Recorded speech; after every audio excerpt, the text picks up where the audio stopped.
Dulu kerajaan Aceh yang besar, 4 kerajaan Melayu di bawah, Aceh di atas. Turun ke bawah kerajaan Melayu Langkat. Itulah Masjid Azizi yang besar di Tanjung Pura. Turun ke bawah kerajaan Melayu Delhi. Itulah istananya tegak berdiri, Istana Maimun. Turun ke bawah kerajaan Serdang. Itulah kampung halaman Al-Mukarram Ustadz Ahmad Muhajir. Turun ke bawah kerajaan Melayu Asahan. Ada seorang raja bernama Sultan Iskandar Muda. Sultan Iskandar Muda mau mengunjungi kerajaan besar di Malaya bernama Kerajaan Kesultanan Malaka. Sebelum sampai ke Malaka, dia singgah di sebuah tanjung. Di tanjung itu ada balai-balai, maka disebut negeri itu sebagai kota Tanjung Balai, sekarang Kabupaten Asahan. Menikah dengan seorang gadis bernama Putri Selendang Ungu. Lalu kemudian hasil pernikahan itu lahir seorang anak laki-laki bernama Abdul Jalil. Itulah yang menjadi sultan pertama kerajaan Melayu Asahan, Sultan Abdul Jalil, yang mengalir darah Sultan Iskandar Muda dalam dirinya.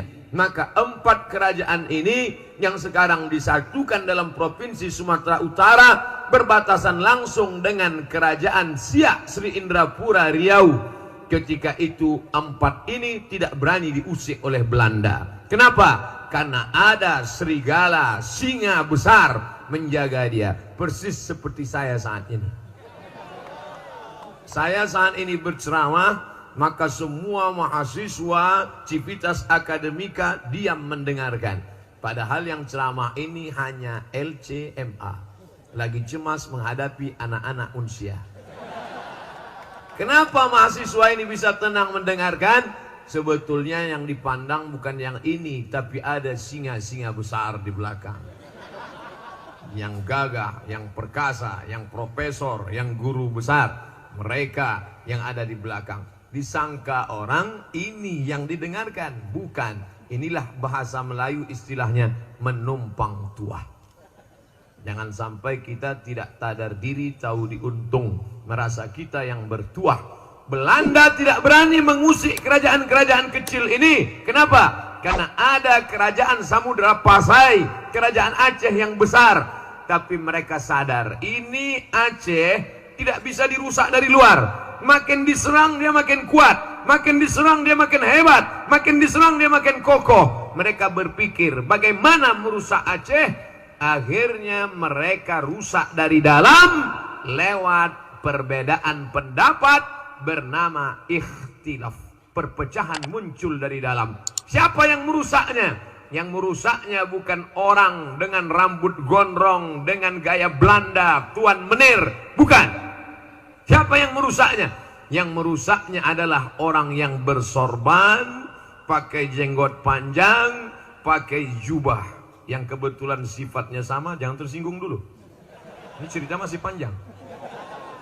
Yang merusak Aceh adalah orang yang bersorban, pakai jubah 2 lapis, pakai jenggot panjang, gaya-gaya ulama. Siapa namanya? Syekh Abdul Ghafur.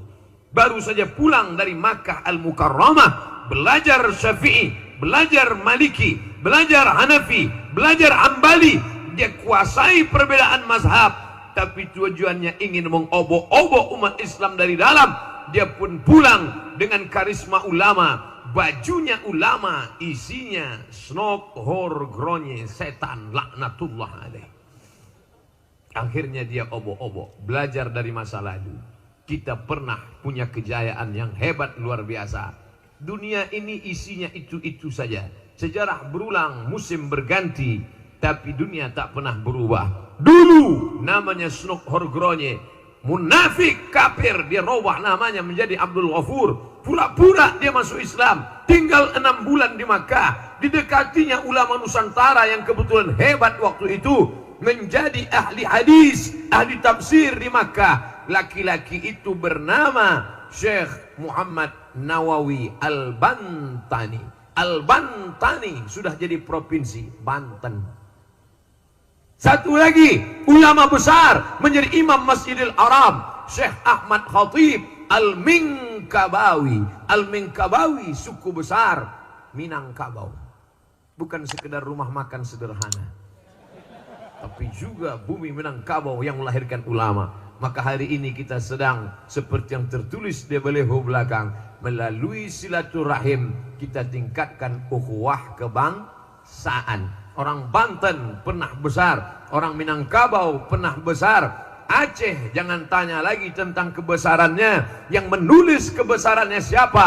Saya dengan mata kepala saya sendiri melihat di perpustakaan tempat saya kuliah, Darul Hadis di Rabat, Maroko. Lalu saya buka buku itu, ditulis oleh seorang laki-laki explorer dunia, keliling dunia dia. Sebelum dia pergi ke Aceh, dia umroh dulu di Makkah. Tawaf, sa'i, tahallul, dia langkahkan kaki dari Masjidil Haram. Bismillah, tawakkaltu 'ala Allah, la haula wala quwata illa billah. Dia lanjutkan perjalanan. Dia pun bercerita dalam buku itu, aku sampai ke sebuah negeri bernama Sumatra. Dia tulis di situ, Sumatra. Di pucuknya aku turun, aku lihat rajanya menghormati ulama. Ulama-ulama diberikan naik kuda dan gajah. Kuda dan gajah waktu itu mungkin sekarang Alphard lah. Bukan maksudnya ulama mau dikasih mobil dinas, enggak, sikit pun tidak ada. Jangan tersinggung. Kadang penguasa ini kalau kita ngomong ini dia tersinggung. Ya kalau mau dikasih ya nggak apa-apa. Aku melihat ulama dan rajanya akrab. Mereka berjubah warna baju dan putih. Apa nama bukunya? Kalau tidak percaya, sudah diterjemahkan ke bahasa Indonesia yang tidak bahasa Arab. Bukunya berjudul Rihlah Ibni Battutah. Makamnya masih ada sekarang di Maroko. Makanya nama saya buat di internet Somad Maroko. Banyak orang nanya, kenapa Ustadz buat Somad Maroko? Kenapa tidak Somad saja? Pengalaman pernah saya tulis di Google Somad, keluar sinetron Bang Somad. Maka saya buat Somad Maroko. Karena saya pernah kuliah di sana. Dan yang paling banyak di antara 30 sekian provinsi di Indonesia, di antara anak-anak bangsa yang paling banyak kuliah di Maroko adalah anak Aceh. Tapi terus terang, saya sama anak Aceh dulu waktu di Maroko kurang suka lah, kurang senang. Kenapa? Mereka duitnya banyak. Beasiswa dari APBD. Itulah. Maka saya tinggal di asrama, kurang suka. Sampai sekarang alhamdulillah. Yang paling banyak ngundang saya malah Aceh. Ceramah terbanyak, teramai, terpenuh halaman Ustadz Somad selama penceramah, selama memberikan tabligh akbar di Aceh. Kapan itu? Acara mengenang tsunami bulan 12 kemarin. Setiap saya pergi, pasti ditanya orang, Ustadz Somad, dia kemarin kami tengok acara live internet Ustadz yang paling ramai di Banda Aceh ya. Ya. Berapa itu Ustadz? Saya nggak ngitung, saya bilang. Tapi ramai luar biasa. Itulah ceramah internasional. 2 bulan yang lalu saya ke Brunei Darussalam, jumpa masyarakat di sana. Ustadz masih ingat dengan saya? Di mana kita ketemu? Waktu acara malam di Aceh. Oh iya, Masya Allah. Iya Pak, ingat. Bapak Ibu yang dimuliakan Allah Subhanahu wa Ta'ala, ini kebanggaan.